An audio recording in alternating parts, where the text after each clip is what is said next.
Get out of this family's sight. Your place is in the trash. You failure. Madison's voice cut sharply through the crowded housewarming party, slicing through the laughter and the jazz music playing from the garden speakers. Under the twinkling string lights hung between the cedar posts, ones I'd helped install just weeks ago, I stood frozen by the bar table, still holding a bottle of whiskey wrapped in brown paper as a humble gift. The room fell silent around me. A few guests looked up. A child dropped a paper plate. Josh, my son, stood behind Madison, just a few steps away, lips pressed tight, eyes cast down as if he couldn't see his father being humiliated. Madison stared at me, her silk dress shimmering, lips curling into a mocking smile, her champagne glass tilted slightly as if toasting her victory. "Let me make it clear," she said louder, as if she wanted the whole neighborhood to hear. "This isn't your house. You contributed money? Great. But that doesn't mean you get to sit at our table." A few guests shifted, stepping aside. No one spoke, not Josh, not Madison's parents who were pretending to be busy scrolling on their phones. I swallowed hard, not because I had anything to say, but because the lump in my chest needed somewhere to go. The whiskey bottle in my hand suddenly felt heavy, as if it held not just liquor but the weight of my rejected pride. "Good," Madison sneered. "Go home, Walter. No one here needs you." And so I did what a retired man in a frayed collar shirt and worn leather shoes would do when he realizes he's just a wallet, not family. I turned away, walking past the grill I'd assembled, the patio furniture I'd put together, and the stone pathway lit by solar lights I'd paid for. I didn't look back, even when someone behind me whispered, "Was that really necessary?" And Madison coldly replied, "If he didn't get the hint, it had to be said plainly." The gates closing behind me sounded like a final period. Clear, irreversible.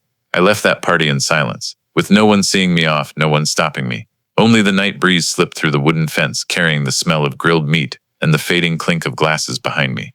I walked slowly, as if each step was sinking another memory into the brick-paved street. Funny thing, that house, from the steps, the stair railing, to the polished wood floors, had my hands all over it, yet now I was the one deemed an outsider. My name is Walter Miller, 61 years old, former mechanic. I used to run a small garage in the Denver suburbs, doing everything from oil changes to transmission overhauls. No college degree, no brilliant mind, but I had hands that worked and a head that kept its word. And I once had a family. My wife Janice was a nurse. She died of ovarian cancer when our son Josh was just 14. Everything after her death felt like the color had been drained out, leaving just me and the boy in an empty house filled with the smell of antiseptic and a crookedly hung wedding photo. The years that followed were a long string of working, cooking, parent-teacher meetings, paying tuition, fixing the roof, replacing the water heater, all to give Josh the most normal childhood I could. He was a good kid, quiet but polite, always asking silly questions like, "Dad, do you think Mom's watching us?" Or, "Dad, if I'm not good enough, will Mom be disappointed?" I never knew how to answer, just ruffled his hair and said, "You're fine, Josh." He did well in school, graduated, and got a job at a local commercial bank. One day he brought Madison home. A girl with auburn hair, a wide smile, and the slick charm of someone in PR. I still remember our first meeting. She shook my hand firmly, called me Mr. Miller with a fake friendly look. But I've never been good at reading people or doubting them. I just thought, if she makes Josh smile that much, she can't be that bad. Only, that smile slowly faded.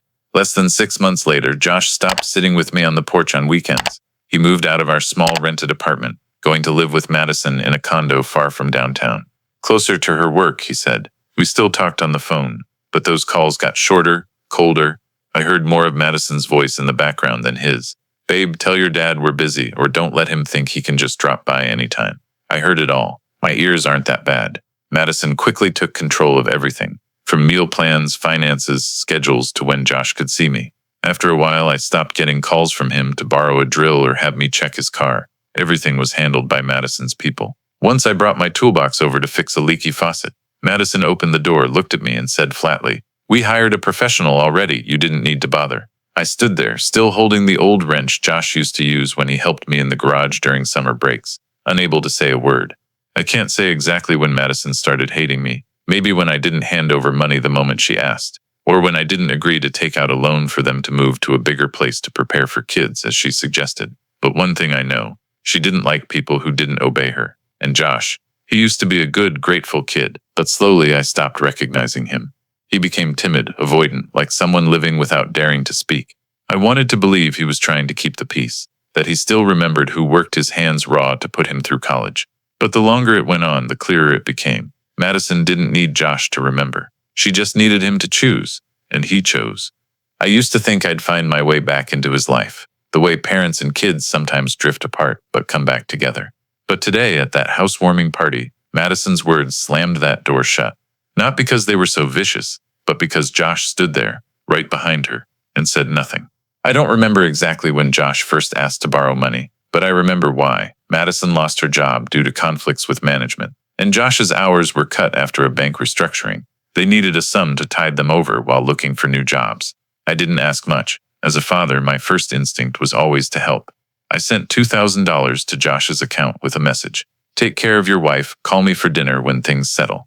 A few weeks later, Josh texted a thank you, saying things were looking up. I felt relieved. My only child was struggling, and I was past the age of expecting repayment. Then came the second time. They'd just rented a new apartment.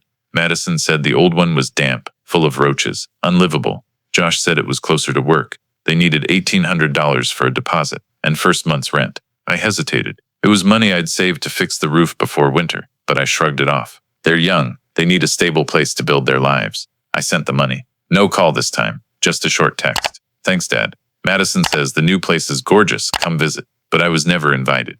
Every time I asked, Josh said, Madison's busy, or the place isn't tidied up yet, or maybe another time. I started to feel uneasy, but I still thought, as long as they're doing okay, that's enough. The third time was about a car. Madison's SUV, 2 years old, glossy white, suddenly needed a full brake system replacement. Madison called me directly, the first time in months. Her voice was tense, ranting about not being able to get to work, no one to drive her to interviews, and how Josh is swamped with bank deadlines, so we have no choice but to ask you. I asked how much. She said $1,400. I paused. It wasn't a small sum, but if it was their only car, it was worth it. I wasn't young enough to say, figure it out yourselves, especially knowing my son and his wife were just starting out. I sent the money. This time, no thank you. No text, no call. A few days later, I saw Madison post a picture of the car online with the caption, "My baby's back and better than ever." I read it and felt slapped. Not a single mention of who paid for it. Not even an emoji of thanks. From then on, I paid closer attention. I started noting down the dates, amounts, reasons, and whether they said they'd repay.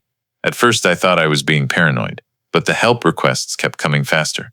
Madison called. No preamble? Can you send $500 up front? Bills are tight this month. I hesitated. Doesn't Josh get a steady paycheck? She said, yeah, but I had to spend on my mom's birthday, and Josh took Grandpa to the doctor, which cost nearly $300. I knew Grandpa had been dead for 5 years, but I said nothing. I sent the money. Josh was practically gone. Calls only came when they needed something. Once he texted asking for $700 because Madison got a speeding ticket, and if we don't pay soon, they'll suspend her license. I asked to see the ticket. He went silent. The next day, Madison posted pictures of them on a weekend getaway in Glenwood Springs with the caption, "Self-care weekend, deserved." Slowly, I stopped feeling like I was helping. I felt like a financial obligation, like an endless subsidy. And what bothered me most wasn't the money. It was how they acted like I owed them. No, Dad, how are you? No, have you eaten? No, come over and hang out with us. Just things like, can you send it soon? We need it urgently. You don't use all your retirement money, right? We were going to pay you back, but Madison had to get new hair extensions this month. I didn't tell anyone, didn't share with neighbors, didn't ask for advice. I just quietly added each sum to my little notebook. Date, amount, reason, repaid or not.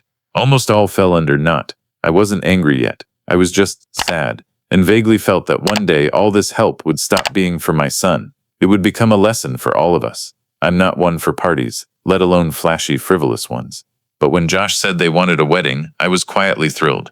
Despite everything I didn't like about Madison, I hoped it would be a stable milestone for him, a proper start to break free from the unsteady cycle of borrowing from me and obeying his wife. I thought maybe this was my last chance to be a generous father.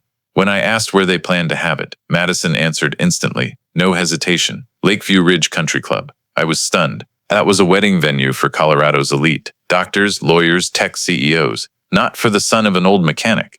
I knew because I'd fixed a car for a couple who wed there. The venue rental alone could cover my expenses for 3 months. We found a deal, Josh explained, his voice reluctant.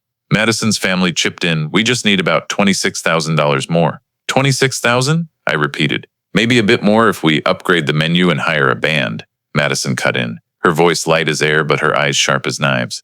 I don't want a mediocre wedding. You get it, right? I stayed silent. I didn't get it, but I nodded. I calculated carefully. That money could fix my roof, replace the old heating system, and still leave a bit for rest after a lifetime of work. But I also thought, I can't take money to the grave. Josh is my only flesh and blood, so I agreed. No fanfare, just transferring funds in batches per Madison's emailed deadlines. No call to thank me, no hug. It was as if I were a bank teller. Nothing more, nothing less. The wedding happened in mid-June, perfect weather. Blue skies, light breeze, flowers blooming across the club's grounds. I wore my old suit, ironed at home, bought a bottle of Italian wine as a gift, something I'd never splurge on for myself. I arrived early, thinking I'd help with small tasks, set tables, arrange chairs like any father would on his son's wedding day. But as soon as I stepped into the reception hall, the event staff looked at me and said, "You're at table 12 on the balcony." I paused. "Not the family table?" "No, sir." The seating was arranged by the bride. Table 12 was on the edge near the secondary kitchen, far from the main stage, hidden behind a pillar. I sat with a distant aunt of Madison's I'd never met, a college friend of Josh's who no longer kept in touch, and a close friend of Madison's mom, who asked me right away, "Are you the delivery driver?" I gave a weak smile.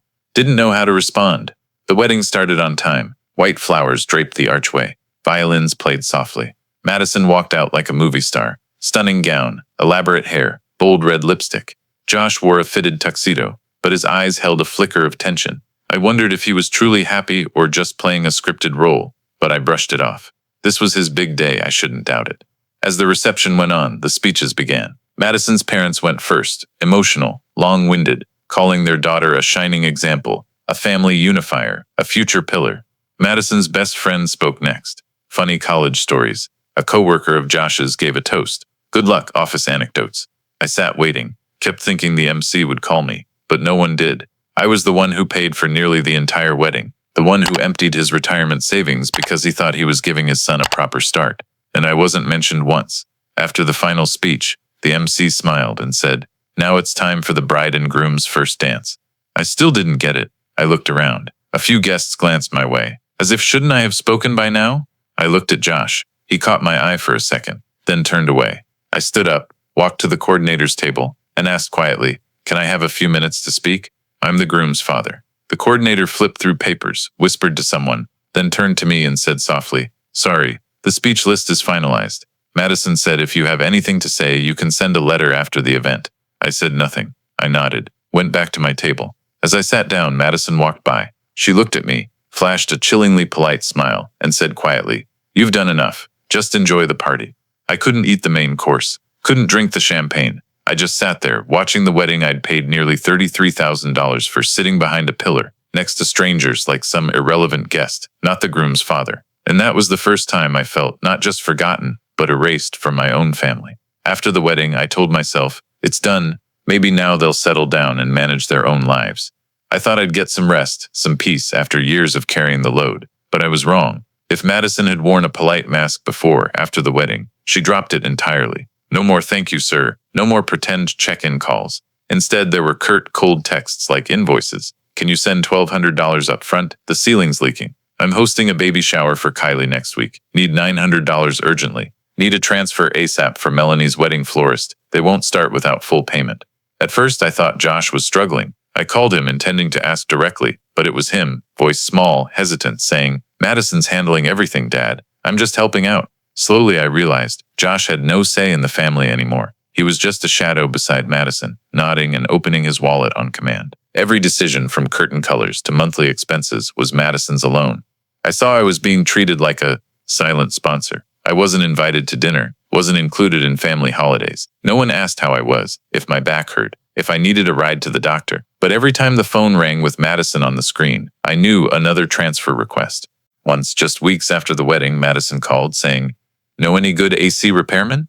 The unit's broken, and the tech said we need a full replacement." I said, "Call the warranty company." She sighed. "Just help us out, it'll be quicker." I paused for a few seconds. "You mean I'm paying, right?" Madison didn't answer directly, just pressed. "Josh is swamped, he doesn't want to bother you, so I'm stepping in." Since when did stepping in mean paying for it? I still have the text she sent. Need to fix the kitchen, replace the granite countertop. Designers quoted $2,700. Can you send it soon to lock it in? No greeting, no thank you.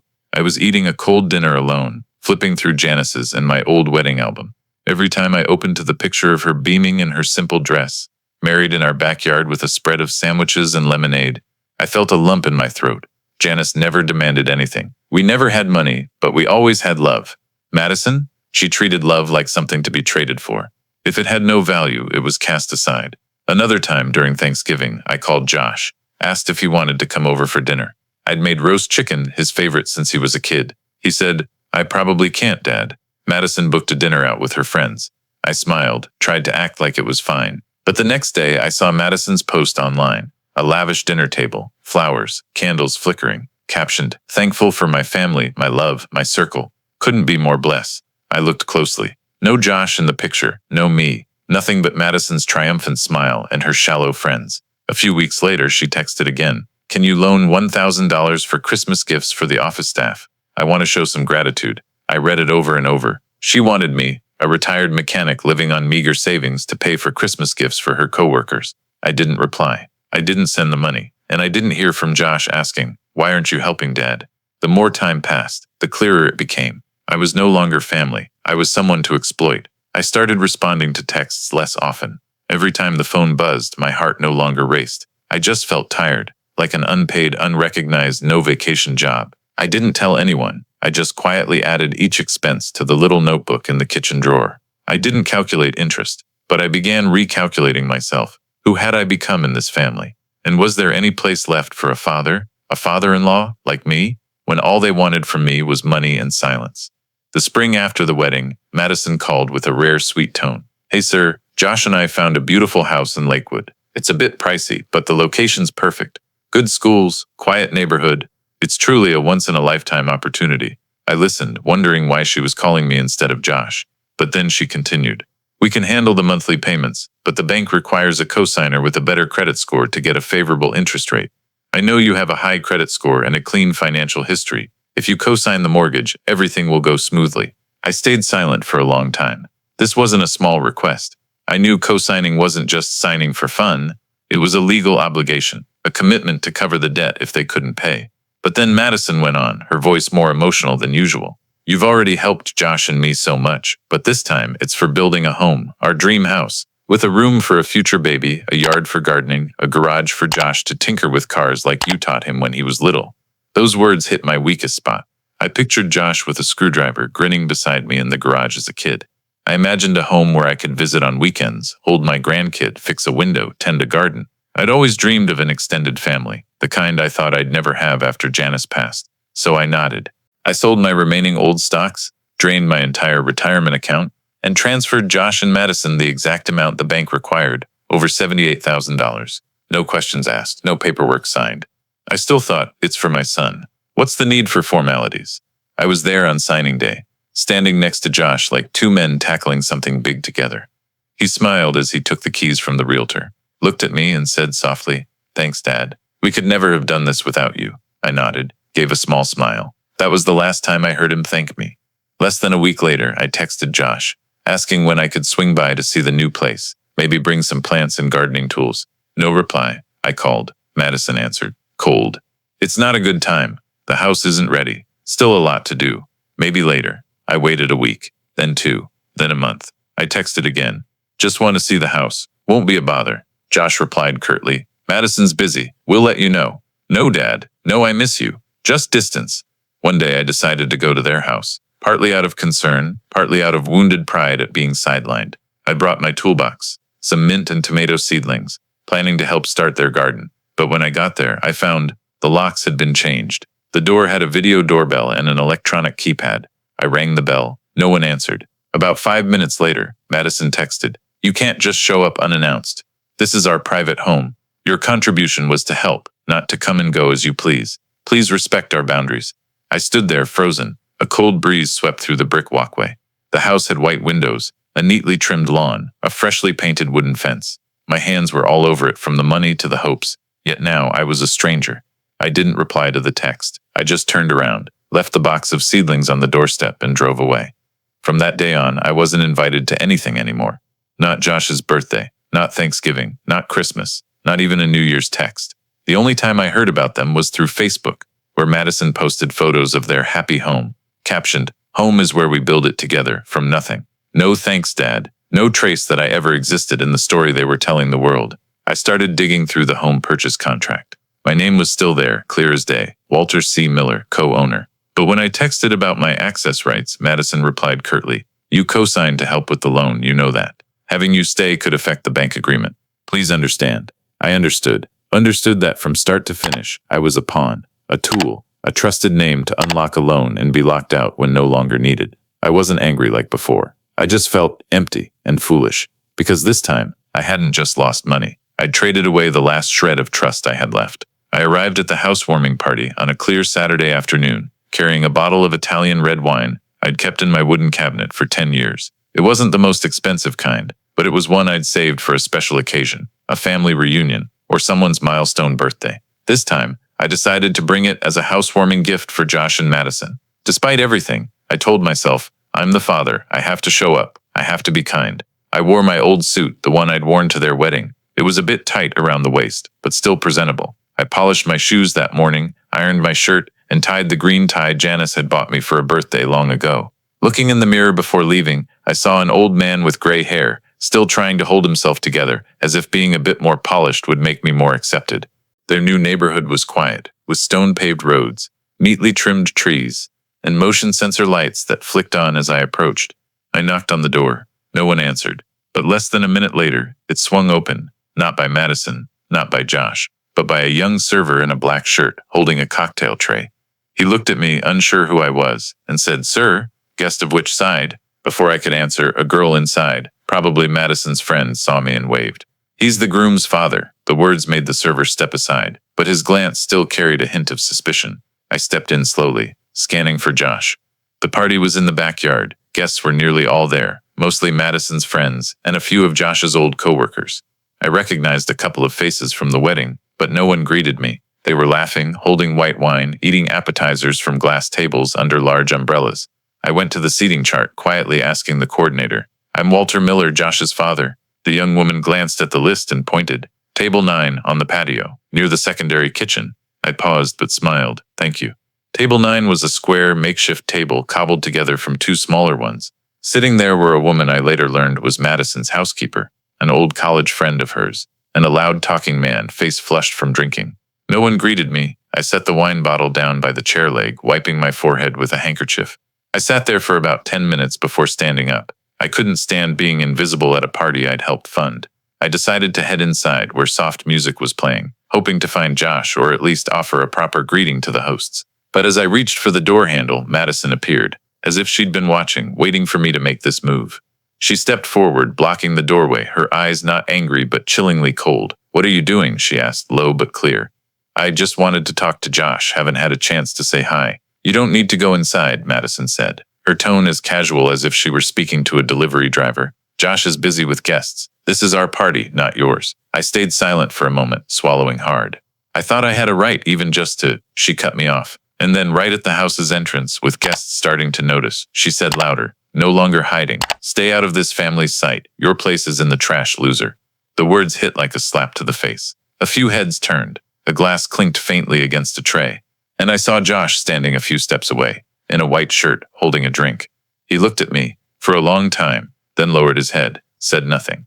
Didn't defend me, didn't speak up. Not a shake of the head, or a "don't do that." I stepped back, gave a slight nod. There was nothing to say, nothing to salvage. I turned, walked through the crowd of people I was never considered a friend to, left the party I wasn't invited to, walked out of the house I'd helped buy. And this time, I didn't take the wine bottle with me. I left it there, under table 9 by the leg of a plastic chair where it belonged. I got home as dusk settled. My suit was crumpled from sweat and anger, my worn-out leather shoes clacking on the hardwood floor like the steady hammer blows on the coffin of my trust. I untied my tie, tossed it onto a chair, and sank into the wooden table I'd built by hand when I was younger. My head spun, not from alcohol, but from a humiliation I'd never felt in my life. I'd endured plenty, losing my wife, raising a son alone, working manual labor for 40 years without complaint, but I'd never been publicly insulted, treated like garbage in the house I'd helped buy, by the daughter-in-law I once believed was part of my family. I sat there, staring at Josh and Madison's wedding photo on the cabinet, beaming smiles, hand in hand, eyes full of calculation. Then I stood, walked to the bedroom, and pulled out an old gray tin box I kept in the bottom drawer of my filing cabinet. No lock, didn't need one, only I knew how important it was. Inside were things a father never wants to use: bank transfer records, $2,000, $1,800, almost every month. Printed text from my phone. I promise we'll pay you back soon. Just borrowing for now, Dad. You're our lifesaver. Wedding payment receipts from the event company, band contract, invoices with my name, and most importantly, the home purchase contract with 3 signatures, Joshua Miller, Madison Clark, and Walter C. Miller. I used to not care about paperwork. I thought, it's family, no need to be so formal. But it was exactly that lack of formality that turned me into an outsider. I pulled out the home contract, flipped to the last page. My name was still there in black and white, not just a co-owner but the primary financial contributor, clearly stated in the personal capital clause. I remembered signing it, still in a grease-stained t-shirt, standing beside Josh with a smile like a kid who'd finished his homework. Now looking back, it just felt bitter. I grabbed my phone and dialed the one person I still trusted for things like this, Calvin Becker, my friend from our garage days, who later studied law and practiced for 30 years before retiring. We still met monthly for beers, talking cars, but I'd never brought up family matters. Cal, I said when he picked up, I need you to look over some documents for me. Urgent. Calvin didn't ask much. He told me to come by his place the next morning with everything. I stayed up all night organizing files, sorting, wedding costs, car repairs, rent payments, every small and large sum, all with traces, proof, texts, emails. I clipped each stack together, hands steady, no hesitation. For the first time in years, I felt a clear purpose to reclaim what should never have been taken for granted, my trust and dignity. The next morning, Calvin opened his gate, slightly surprised to see me with a pile of documents. We sat at his dining table, where he usually solved Sudoku in the mornings. I started from the beginning. Madison's first loan request, the wedding, the house, and last night's words. Calvin didn't interrupt, just took notes, nodded, flipped through pages with the practiced hands of a seasoned lawyer. After nearly an hour, he looked up, pushing his glasses up his nose. Walter, he said slowly, I don't know whether to call this a tragedy or a sophisticated scam, but you have everything I need to act. I sat silent, waiting for him to continue. First, the home contract still has your name. More importantly, there's no legal document showing you've relinquished ownership rights. Second, the money you sent, though no formal loan agreements, has plenty of texts clearly showing promises to repay. Legally, these can be considered civil debts. And third, Madison's blocking your access to co-owned property. If we have more evidence, like texts about the lock change or refusing you entry, gives grounds to sue for misuse of authority and violation of co-owner rights. I exhaled, both relieved and bitter. I don't want to sue my own son. Calvin looked at me, serious. Josh isn't the 10-year-old fixing bikes with you anymore. He chose to stay silent when his wife humiliated you in public. Don't let fatherly love become the chain that binds your hands. I nodded.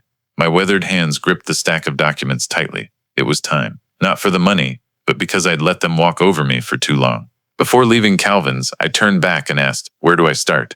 Calvin gave a small smile. With the one thing they thought you'd never use, the law. I went home, made coffee, opened my laptop, and started writing a list of actions. I was no longer the father waiting by the phone. I was Walter C. Miller, co-owner, guarantor, contributor, the one pushed out of the house. And now I was coming back, not to beg for entry, but to take back everything. I filed the claim on a Monday morning. The sky neither sunny nor rainy, just a gray kind of weather that made everything feel more serious than usual. Jefferson County Courthouse, 2nd floor, Civil Division. I went alone, holding the file Calvin had helped me prepare over the past few days. A lawsuit for property division, reclamation of ownership rights, and repayment of loan sums, all compiled in 3 copies, signed, dated, fully supported. No loopholes. I wasn't trembling. No more hesitation. I wasn't angry anymore, just calm, like someone waking from a long dream and finally understanding family isn't a title for others to exploit your kindness. Calvin filed the legal documents with the court on my behalf. Though retired, he could still represent me in some civil cases with formal authorization. Before that, I'd called the bank, requesting to freeze my co-ownership status on the linked credit account Josh had used my name to open. Then I sent a letter to the Lakewood Property Management Company, demanding a freeze on any changes to the co-owned property without consent from both owners, myself included. Next came the harder step, debt collection.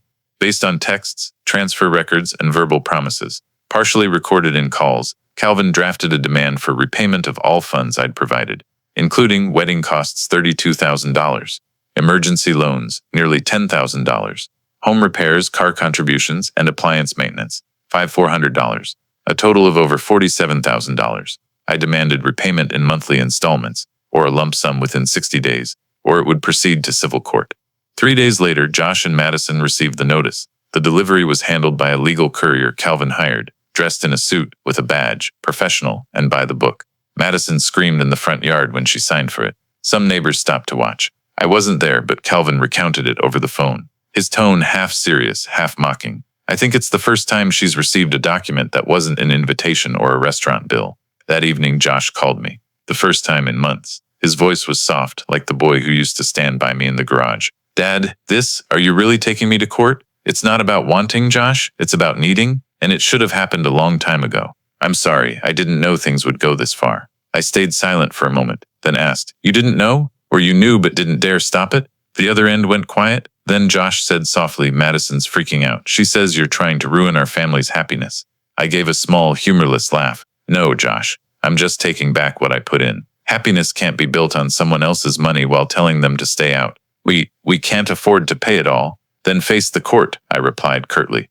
The next day, Madison texted me. No longer a demanding order. This time it was a long patchwork message of pleading and blame. You're blowing this out of proportion. This is family. Family doesn't sue each other. You have your pension. You live alone. Why cling to all that money? I didn't respond. I screenshot it, sent it to Calvin, added it to the file. Less than a week later, Josh emailed, proposing a meeting to settle out of court. Calvin advised me to go, but not alone, so we arranged to meet at a neutral lawyer's office. No coffee shop, no family dinner. This time, everything was documented. Josh sat with his head down, no longer the confident banker he once was. Madison was different, made up carefully, dressed neatly, but her eyes flickered with unease. She started with a speech about family being about forgiveness. Everyone makes mistakes, and we can negotiate a payment plan. Calvin laid out the documents on the table. Bank statements, scanned texts, the home contract, photos of old thank you emails saying, I'll pay you back, Dad. Negotiate what you want. But first, Calvin said slowly, you need to admit these weren't gifts. They were loans, and Walter has ample evidence to prove it. Madison looked at Josh. Josh looked down. I sat still, not intervening. Madison let out a sharp breath. So what do you want? I looked straight into her eyes. Not angry, not hurt, just like speaking to a complete stranger. I want the borrowed money repaid in full, principal plus court fees. My name removed from any loans you used my credit for. The house sold at market value, split according to the original contribution ratio, no calls, no texts, no contact unless it's about finances. And if you can't do that, I'll see it through to court. Asset freezes, credit restrictions, until I'm recognized as someone you can't trample anymore. No one answered. The meeting ended in silence. The next week, Josh texted, We don't have enough money. Madison got fired. I just lost my job too. I replied, It's not about money anymore. It's about principle. 2 weeks later, Calvin filed the official lawsuit. The court date was set for 45 days out. Summons were sent. I looked at the envelope with the red stamp, expecting to feel pain, but instead feeling lighter. Lighter than I'd felt in years, letting go of the hope that sacrifice alone would make them do the right thing. That day, I sat on my old porch chair, sipping black coffee, listening to the wind whistle through the trees. I didn't know how this would end, but this time I wasn't the passive one anymore. This time, I'd be the one reclaiming my dignity and justice in my own way. After the lawsuit was filed and the court date set, things unraveled faster than I expected. I didn't want Josh and Madison to collapse, but I knew every choice has a price, and they had chosen too many times to stay silent, to exploit, to disrespect. Word of the lawsuit spread faster than certified mail. Within a week of the filing, an old acquaintance from Josh's bank called me. Did you know Josh just got fired? I was surprised, but didn't ask more. Later, I learned the bank had started questioning Josh's creditworthiness and personal ethics when a $47,000 civil lawsuit loomed. In banking, reputation is everything. An employee sued for misappropriating assets, even before trial, was enough to get him kicked out without time to grab his pen. Josh didn't call me. I knew he wouldn't, but I kept tabs, not out of spite, but because it was my responsibility after trusting too much. As for Madison, I don't know when she realized things were slipping away. Maybe when her close friends started unfollowing her on social media, after someone shared an excerpt from the lawsuit, captioned, Turns out the father-in-law paid for everything while they pretended to build it themselves. She tried to fight back. Posted a status. Every family has misunderstandings. Don't believe the nonsense. But that nonsense came with bank statements, transfer records, my name, Josh's account number, and her text. I swear we'll pay you back. As her fake reputation peeled away, the friends who once flocked to her for wedding photos, Sunday brunches, and wife life videos quietly vanished. No one wanted to be tied to a fallen influencer sued by her father-in-law for skimming family money.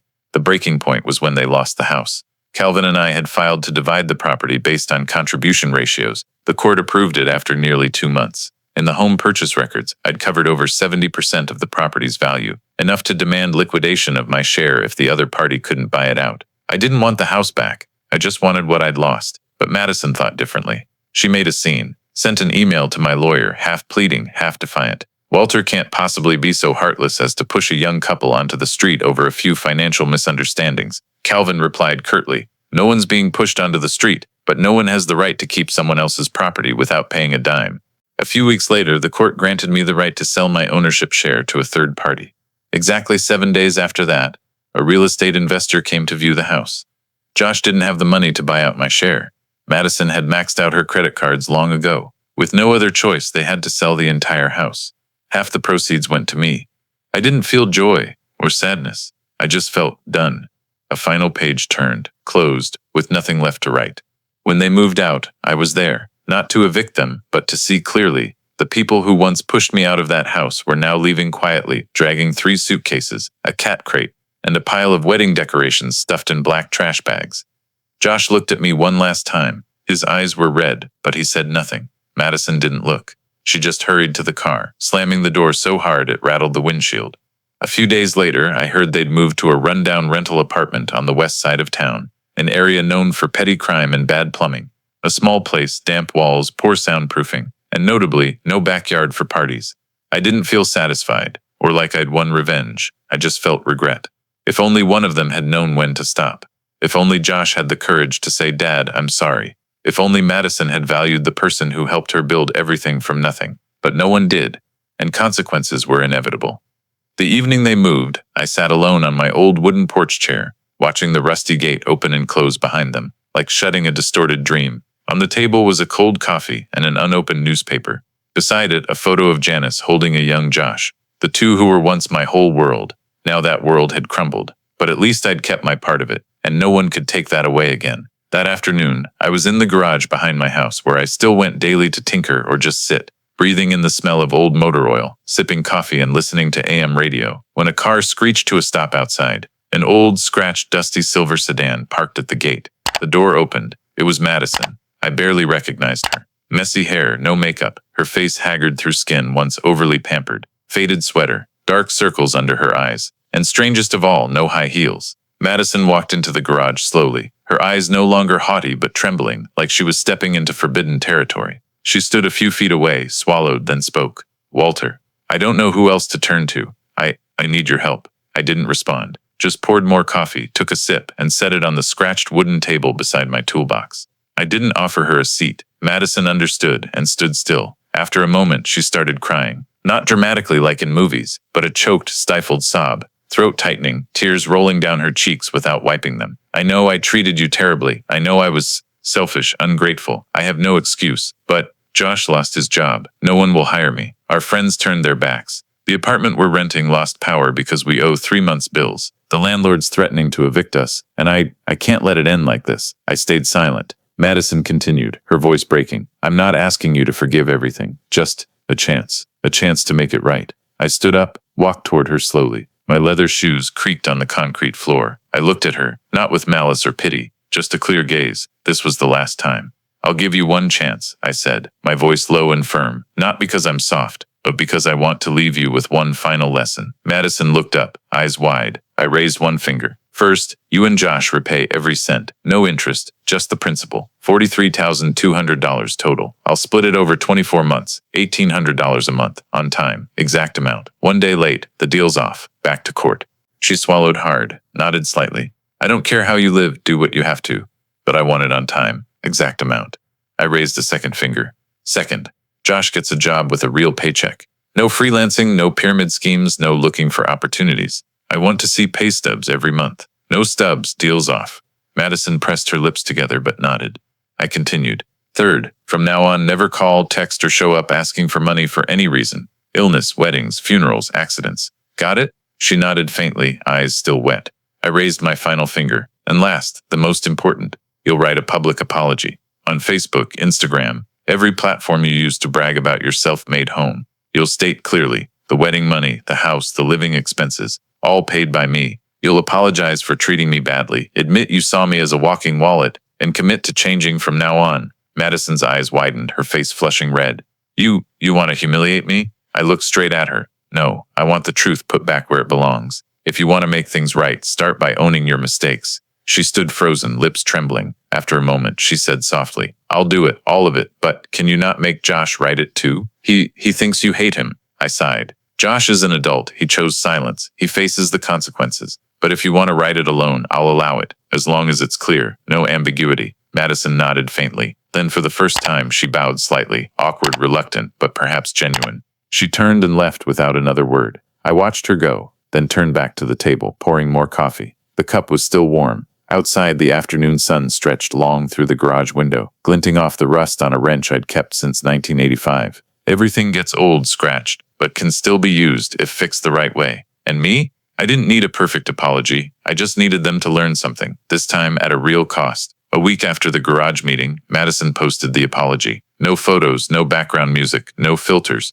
just a long, straightforward paragraph. And to me, it was the first proof they finally understood the consequences of their actions. I owe Walter Miller a public apology. Over the past 2 years, my husband and I received financial support from him, covering wedding costs, home purchase, living expenses, and other debts, with promises to repay. But after getting what we wanted, I treated him like an obligation, not family. I said unforgivable things. I forgot no one is obligated to sacrifice endlessly for others, especially when disrespected. I have no excuse. I only commit to changing from today onward. Not to be forgiven, but to be worthy of the final chance he's given me. The post got hundreds of comments. Many were shocked. A few old friends left sad reactions and vanished. But what mattered was it was written, publicly. No hiding, no blaming. Madison, the one who once stood at the door, pointed at me and said, "Your place is in the trash," had now bowed her head. Around the same time, Josh emailed saying he'd gotten a new job working at a commercial print shop, not glamorous like banking, but with a formal contract, steady pay, and health insurance. Nothing to brag about online, but enough to start over. The first month I received exactly $1,800 transferred with a note. Payment month 1, Josh's family, on time.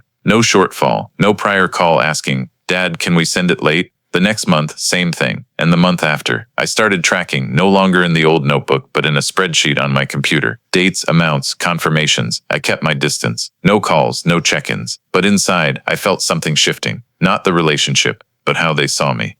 3 months later, Madison emailed, inviting me to their first child's birthday, a boy named Isaac. Not a warm invite, just a simple line. "If you'd like to meet him, we'd be glad." I thought it over for a few days, then went. No gift. Just a wooden toy car I made in the garage with I. Miller carved on the back. When I stepped into their new apartment, small, modest, but tidy, Josh greeted me with a handshake, and Madison just nodded. The air was quiet, but not tense. Isaac was asleep in his crib, his face rosy, his brown hair like Josh's when he was little. I didn't feel like I'd returned as family. I wasn't dad to Josh the way I once was. I didn't expect Madison to call me father. But when they introduced me to the party guests, they said, "This is Isaac's grandfather." Just one sentence. But something in me softened. I didn't walk into their home as the father who once sheltered them. I walked in as an adult, respected as I deserved, not for money, but because they knew they'd been wrong and were paying it back, bit by bit. We don't have weekly dinners, no warm hugs or emotional dad calls. But sometimes Josh texts to ask if I'm okay. Madison sends photos of Isaac playing with the wooden toy, and every month, the payment arrives on time. I don't know where this relationship will go. Maybe one day we'll sit down for a real meal, calling each other by warmer names. Maybe not, but I don't need to know. Because after everything, I've reclaimed what I lost: fairness, dignity, and my rightful place in my own life. And now I live calmly, no longer a silent wallet, but a grandfather. With a name, a place, and a choice. Late afternoon, winter's coming, the air crisp and cold. I sit alone on the old wooden chair on the porch of my rented house, holding a cold black coffee, staring far off at the leafless trees at the end of the street. This small house isn't spacious. The walls aren't soundproof. The heater hums, but it's quiet. And above all, it's mine. No one can push me out of this place. No one can change the locks and call me trash anymore. On my lap is a small frame oak, edges scratched by time. Inside is a photo of Janice, taken the day we walked Josh to kindergarten. She's smiling gently, holding a sandwich, hair tied back messily, a few paint specks on her hand from repainting a window. I stare at the photo for a long time, as if I could step back in time with a single touch. Back then, I thought if I loved enough, worked enough, endured enough, family would be solid, like the foundation I once poured for a house. But no, some things need protecting, not just with love, but with boundaries, with principles, with the ability to say no.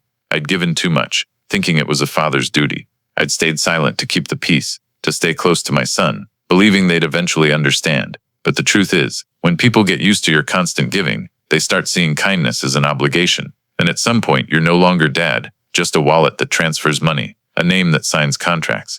I don't resent Josh. He's the child I once held with one arm, carried on my back after school. But he's grown, and he made his choices. And for the first time in my 60-plus years, I chose to stop being silent, to reclaim what was rightfully mine. The lawsuit didn't make anyone a hero. I didn't get rich. Josh and Madison didn't lose everything. But the boundaries were redrawn clearly. Madison, who once humiliated me in public, now greets me with restraint. Josh, who avoided me for months, now sends a thank you with every repayment. They're no longer family in the traditional sense, but they no longer dare trample me either. I don't expect family dinners, surprise hugs, or a perfect apology. I just need them to understand one thing. I wasn't born to be a backdrop for anyone's selfishness. I look around the front yard where I've planted lavender and small tomato patches despite the dying season. The wind rustles through the iron fence, carrying the chime of a wind chime I made from old bottle caps. Peaceful. A piece no one handed me, but one I took back myself. I lean back, hand resting on Janice's frame, and smile faintly. If she were alive, she'd probably say I did the right thing, or maybe scold me for not giving them a good whack. But I know she'd understand, because Janice always understood me better than anyone. And I whisper to myself, family should mean love, not leverage. I built them a home. All I wanted was respect. The end. No fireworks, no glory. But I've walked through a chapter of life without bowing my head. No one won, but I reclaimed my dignity. And for the first time in years, I feel at peace. In modern American society, where individualism is prized but family values still hold weight, Walter's story is a stark example for those caught between boundless kindness and the need for respect. Many American parents, especially baby boomers like Walter, grew up believing parents are the last resort for their kids.